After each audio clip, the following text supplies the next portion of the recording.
Saya ajak sejenak kita masuk dalam ibadah pemakaman.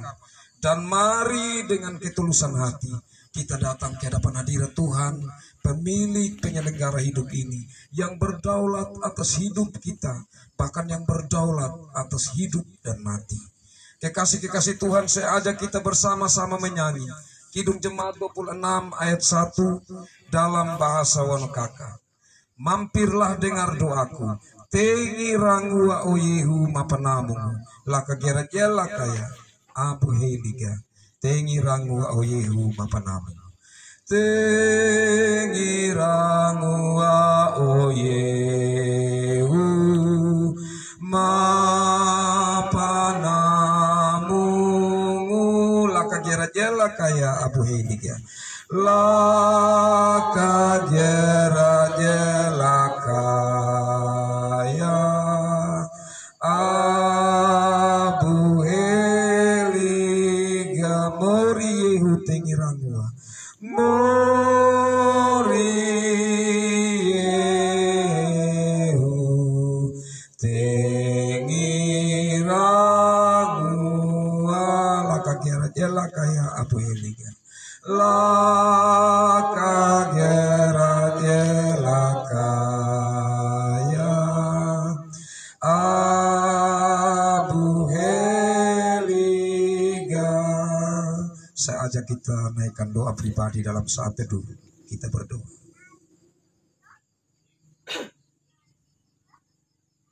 Ibadah pemakaman almarhum Lukas Leju Malana saat ini kiranya berlangsung dalam nama Allah Tritunggal, Bapa, Anak, Roh Kudus. Salam kasih karunia, penguatan, penghiburan dari Allah Bapa, dari Tuhan Yesus Kristus dalam Roh Kudus, kiranya atas saudara-saudara. Amin. Kekasih-kekasih Tuhan, sabda Tuhan yang membimbing kita saat ini dari 1 Korintus pasal 15 ayat 14. 1 Korintus 15 ayat 14, demikian sabda Tuhan. Tetapi andai kata Kristus tidak dibangkitkan, maka sia-sialah pemberitaan kami, dan sia-sialah juga kepercayaan kamu. Demikian kekasih-kekasih Tuhan, sabda Tuhan yang membimbing kita, dan mari kita menyambutnya dengan kita menyanyi bersama. Dari Kidung Jemaat 329, tinggal sertaku. Kita nyanyikan bait 4. Aku tak takut karena kau dekat, susah tak pahit, duka tak berat. Dan kata-kata selanjutnya saya bacakan bagi kita. Aku tak takut karena kau dekat. Aku tak takut karena kau dekat, susah tak pahit, duka tak berat. Susah tak pahit, duka tak berat. Kubur dan maut di mana jayamu? Kubur dan maut di mana jayamu? Tuhan yang bangkit tinggal sertaku. Tuhan yang bangkit tinggal sertaku. Kita masuk dalam pemberitaan sabda Tuhan. Kekasih-kekasih Tuhan, mari kita berdoa. Ya Allah Bapa di sorga, dalam perkenanan-Mu Tuhan memanggil orang tua kekasih kami dari antara kami. Tetapi Tuhan yang berkuasa berdaulat untuk memanggil pulang orang tua kekasih, Tuhan tetap mendampingi kami dengan kasih Tuhan. Kami melihat sampai pada hari pemakaman ini, Tuhan tetap menyatakan kasih Tuhan. Ada banyak hal yang kami renungkan bahwa Tuhan begitu baik terhadap kami. Dan saat ini ya Tuhan, di hari pemakaman ini, kami hendak mendengar suara Tuhan. Apa yang mau Tuhan bicarakan kepada kami setelah kami juga mendengar dalam malam-malam penghiburan sebelumnya.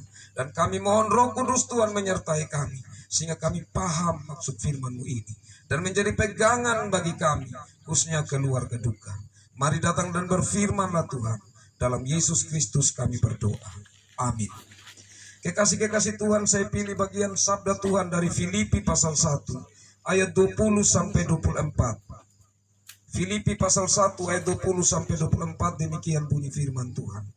Sebab yang sangat kurindukan dan kuharapkan ialah bahwa aku dalam segala hal tidak akan beroleh malu, melainkan seperti sedia kala. Demikian pun sekarang Kristus dengan nyata dimuliakan di dalam tubuhku, baik oleh hidupku maupun oleh matiku. Karena bagiku hidup adalah Kristus dan mati adalah keuntungan. Tetapi jika aku harus hidup di dunia ini, itu berarti bagiku bekerja memberi buah. Jadi mana yang harus kupilih? Aku tidak tahu. Aku didesak dari dua pihak. Aku ingin pergi dan diam bersama-sama dengan Kristus. Itu memang jauh lebih baik. Tetapi lebih perlu untuk tinggal di dunia ini karena kamu. Demikian sabda Tuhan. Dalam segala keadaan apapun, kiranya kita juga menjadi orang-orang yang berbahagia. Karena kita membuka diri kita, pikiran hati kita, untuk kita mendengar firman Tuhan, merenungkannya dan bersedia melakukan dalam hidup kita. Shalom, saudara-saudaraku yang saya kasihi dalam Tuhan Yesus Kristus. Kita sering mendengar kalimat ini atau ungkapan firman Tuhan ini, yang memang ini adalah satu-satunya yang diungkapkan dalam wahyu Tuhan dari Alkitab, yang diungkapkan oleh Rasul Paulus, yaitu mati adalah keuntungan.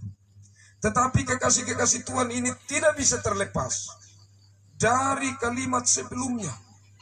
Ini satu hal yang tidak bisa dilepaskan, saling kait-mengait. Karena keuntungan yang dimaksudkan oleh Rasul Paulus itu berhubungan dengan hidup dalam Kristus. Hanya orang yang hidup dalam Kristus yang pasti akan mampu mengatakan atau dengan penuh sukacita mengatakan bahwa bagiku mati adalah untung. Nah, berhubungan dengan ini kekasih-kekasih Tuhan, maka orang tua kekasih Bapak almarhum Lejo Melanda, ia sudah mendapat bagian dari apa yang diungkapkan oleh Rasul Paulus ini. Kenapa kekasih-kekasih Tuhan? Hanya karena wahyu Tuhan dalam Alkitab yang memberi kepada kita pengertian. Pertama, apa alasannya sehingga manusia itu bisa mati? Teori-teori dulu kala tidak membicarakan hal itu. Kalau berbicara tentang bagaimana hidup setelah kematian, atau teori bahkan yang mengatakan bahwa manusia tidak ada lagi kehidupan di balik kematian. Tapi ada juga yang mengatakan ada kehidupan di balik kematian. Ada banyak teori tentang itu. Tetapi kekasih-kekasih Tuhan, bagaimana manusia itu bisa akhirnya mati? Alkitab dengan jelas mengatakan bahwa karena manusia jatuh dalam dosa, maka ia pasti mati. Dan kematian yang dihadapi oleh manusia bukan hanya sekedar kematian terlepas roh dari tubuhnya, tetapi lebih dari itu, dia menghadapi maut. Tidak ada kemungkinan kehidupan di balik kematian. Karena itu kekasih-kekasih Tuhan, bersyukur kepada Tuhan, khususnya kita yang menjadi bagian satu iman dengan almarhum yang adalah Kristen. Karena di sana kita memiliki jaminan. Karena begitu besar kasih Allah akan dunia ini, sehingga Ia telah mengaruniakan anaknya yang tunggal, Sang Immanuel, Sang Terang, Sang Firman, Yesus yang baru saja kita rayakan kelahirannya. Kita bersyukur karena di dalam Dia ada jaminan akan kehidupan yang kekal. Siapakah saya dan saudara? Siapakah kita manusia? Kita tidak akan terlepas dari yang namanya dosa. Siapapun dia, kalau dia manusia, tidak mungkin dia tidak berdosa. Dan kalau kita hitung dosa kita, terlalu banyak. Bahkan hal yang kita pandang baik, benar, belum tentu di hadapan Tuhan itu benar, itu baik. Kalau diselidiki dengan sungguh sesuai dengan standar kebenaran Tuhan, maka kita layak dimurkai. Maka kita tidak layak di hadapan hadirat Tuhan. Karena itu maka Tuhan sendiri dalam Yesus Kristus yang datang ke dalam dunia mengangkat kita untuk kita kembali memiliki hubungan dengan Tuhan karena keterpisahan dalam dosa. Terlebih dari itu ada jaminan hidup yang kekal. Karena itulah iman ini membawa Rasul Paulus menyatakan bahwa hidupku di dalam Kristus dan bagiku mati adalah keuntungan. Dan untuk hal ini kekasih-kekasih Tuhan, sudah kita lihat dalam kehidupan kita dan hari ini kekasih kita itu dia sudah memiliki apa yang menjadi bagian dari firman Tuhan ini. Almarhum Lukas Lejo Melanda sudah mengalami keuntungan. Nah sekarang bagi kita kekasih-kekasih Tuhan yang Tuhan masih memberi kesempatan menjalani hidup di dunia ini, Rasul Paulus menegaskan di sini, memang saya ingin untuk mati, bahkan mati cepat. Kenapa? Saya takut nanti jangan sampai saya pikun, karena Rasul Paulus sudah mulai tua. Jangan sampai waktu saya pikun, akhirnya saya berbalik dari Tuhan seperti Salomo. Salomo yang sudah tua, terakhir dia berbalik, dia murtad, dia tidak mau lagi menyembah Tuhan, malah dia kembali menyembah berhala. Kekasih-kekasih Tuhan, Rasul Paulus ingin lebih baik Tuhan saya mati sebelum saya kembali mungkin pikun dan lain sebagainya, saya jatuh dalam dosa, saya berbalik dari Tuhan.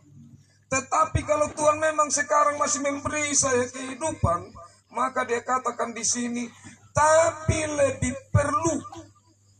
Jadi kalau tadi jauh lebih baik kalau Tuhan panggil saya, tetapi lebih perlu untuk tinggal di dunia ini karena kamu. Berarti dua-duanya ini hal yang sangat penting bagi Rasul Paulus. Tuhan panggil itu penting karena lewat kematian, maka di situ ada pintu masuk menuju kehidupan yang kekal.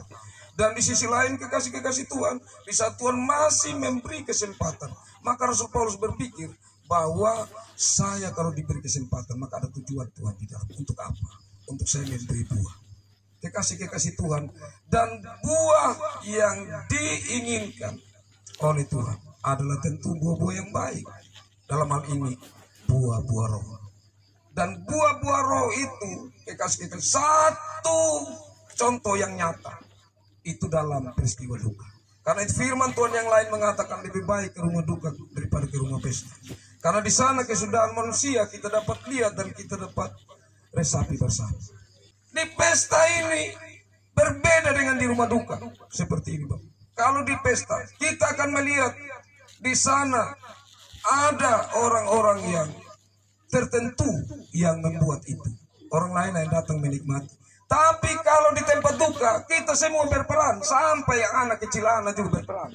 Sebentar ada yang bagian angkat air, sebentar ada yang bagian angkat alang, sebentar ada yang bagian tarik batu, sebentar dan sebagainya. Itu luar biasanya. Dan disitulah menunjukkan bahwa kita sama-sama merasakan duka ini. Dan dalam duka itu kita ada untuk saling menghibur, menguatkan. Ini makna persekutuan dan kekasih-kekasih Tuhan. Makna persekutuan itu bagi kita orang Sumba luar biasa. Karena makna persekutuan itu dia harus kekal. Ini batu, oh mama, ini kenapa batu keras? Bahkan dia harus diambil dari tempat yang jauh. Kemarin ada yang patah, harus diganti. Harus cari batu yang keras. Kenapa? Karena batu melambangkan lama atau kekal. Kemudian kenapa ini batu ini tidak langsung dikancing mati? Biasanya kan nanti akan dibuka lagi kalau ada yang Tuhan panggil. Artinya persekutuan kita tidak saja waktu kita hidup, waktu kita mati juga tetap kita akan bersama-sama di situ. Ini makna yang sangat indah. Karena Tuhan ingin kita selalu ada dalam persekutuan, bukan hanya dalam hidup ini saja, tetapi mati. Terlebih dari itu, di balik kematian. Itu hal yang sangat indah, yang luar biasa. Dan yang terakhir, Bapak Mama kekasih Tuhan, ada sebuah keuntungan dari segi penghiburan, penguatan. Karena apa? Bapak Mama kekasih Tuhan, kepedihan, duka cita yang mendalam. Saat ada keluarga datang, itu sangat-sangat terhibur. Dan di sini saya bersuka cita kekasih-kekasih Tuhan. Karena makna persekutuan kita. Kita biar datang bawa kain. Tetapi tidak satu orang. 2-3 orang kita datang. Itu bawa maknanya. Kita mau saling menguatkan satu dan yang lainnya. Dan kita rela meninggalkan berbagai tugas tanggung jawab kita. Atau hal-hal yang sementara kita melakukan yang berat. Ibarat gembala yang meninggalkan dombanya untuk bertemu dengan Yesus di Palungan. Karena di sini kita akan merenungkan tentang kekekalan yang telah diberikan jaminannya dalam Yesus Kristus. Ini hal yang indah. Kalau begitu kekasih-kekasih Tuhan, biarlah persekutuan yang penuh pengorbanan, yang sangat menguatkan, menghibur satu dan yang lainnya ini kita pelihara. Itu mahal, karena itulah yang kekal. Dan biarlah Tuhan memberkati kita sehingga apa yang kita sudah lakukan buah-buah yang baik lewat kehadiran kita. Ada penghiburan, penguatan, bahkan materi. Tuhan berkati itu semuanya bagi kita. Tuhan memberkati firman-Nya, memberkati kita semua. Amin. Mari kita berdoa. Ya Allah Bapa di sorga, kami datang di hadapan hadirat-Mu. Kami turut merasakan duka yang dirasakan keluarga kami di sini. Kehilangan orang tua, kehilangan bapak mantu, kehilangan suami, kehilangan orang yang dikasihi. Tuhan, kami bersyukur karena di tengah-tengah duka ini Tuhan datang secara tidak kelihatan lewat Roh Kudus Tuhan. Hikmat Tuhan yang membuat keluarga mampu berpikir di tengah duka ini, mencari jalan keluar. Apa yang terbaik dalam proses duka ini untuk mereka lakukan sebagai penghargaan terhadap orang tua meskipun sudah dalam keadaan jenazah. Mereka sungguh menghargai, mereka sungguh mau melakukan yang terbaik. Dan itu semua kami percaya ada hikmat Tuhan, kekuatan Tuhan yang Tuhan berikan. Ya Allah Bapa di sorga, bahkan kehadiran keluarga lewat apa yang kelihatan dari hari pertama, saudara bersaudara yang hadir bahkan dengan pengorbanan mereka. Terima kasih ya Tuhan, keluarga di sini tentu sangat-sangat bersyukur kepada Tuhan. Karena Tuhan melawat mereka lewat keluarga yang hadir, lewat air mata yang tertumpah untuk turut merasakan duka ini. Tuhan, mereka tentu memohon Tuhan memberkati setiap keluarga yang hadir dengan apa yang dibawa. Berkatilah ya Tuhan. Bahkan untuk orang-orang muda, anak-anak yang dengan tenaga mereka, dengan apa yang dapat mereka lakukan sehingga semua proses ini berjalan dengan baik. Tuhan, biarlah Tuhan memberkati semua kebersamaan ini. Ya Allah Bapa di sorga, karena merasakan bahwa Tuhan baik dalam kehidupan mereka, sehingga mereka memberi persembahan, terutama firman Tuhan yang datang hari ini, yang kembali memberi pegangan, menghibur, menguatkan. Biarlah Tuhan memberkati persembahan yang ada, menjadi berkat bagi syukur dan harapan keluarga di tengah duka ini, dan menjadi berkat bagi pekerjaan pelayanan Tuhan. Ya Allah Bapa di sorga, kami mendoakan secara khususnya untuk batu kubur yang diusahakan sampai sudah jadi ini, yang sebentar almarhum kekasih akan ditempatkan. Kami tahu tempat ini tempat yang sementara, karena pada akhirnya saat Tuhan datang yang kedua kalinya, semua orang yang mati akan dibangkitkan dalam tubuh kemuliaan, dan bersama-sama dengan orang yang masih hidup akan menghadap tahta pengadilan Tuhan. Kami berterima kasih karena tidak mudah proses sampai menjadi seperti ini. Kami mohon Tuhan berkati batu ini, biarlah terus kokoh dipakai untuk apa yang menjadi harapan keluarga. Ya Allah Bapa di sorga, berkati kami semua dalam kesempatan ini, dalam persekutuan ini, bahkan sebentar selepas dari ibadah ini sampai kami berpisah. Tuntun, sertai dan berkati kami Tuhan, dalam Yesus Kristus kami berdoa. Amin.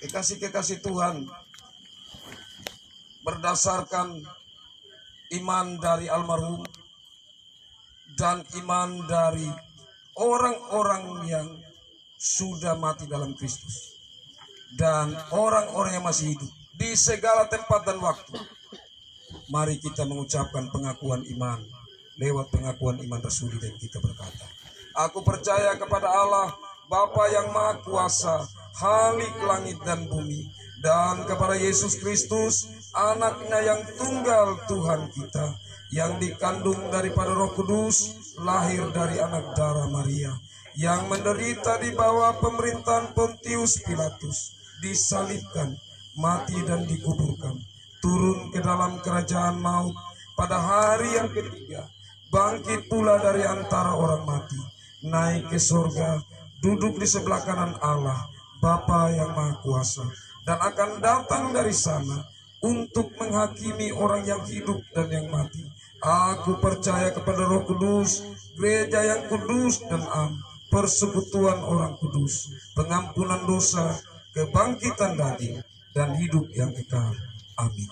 Angkatlah hati kita di hadapan hadirat Tuhan dan terimalah berkat-Nya.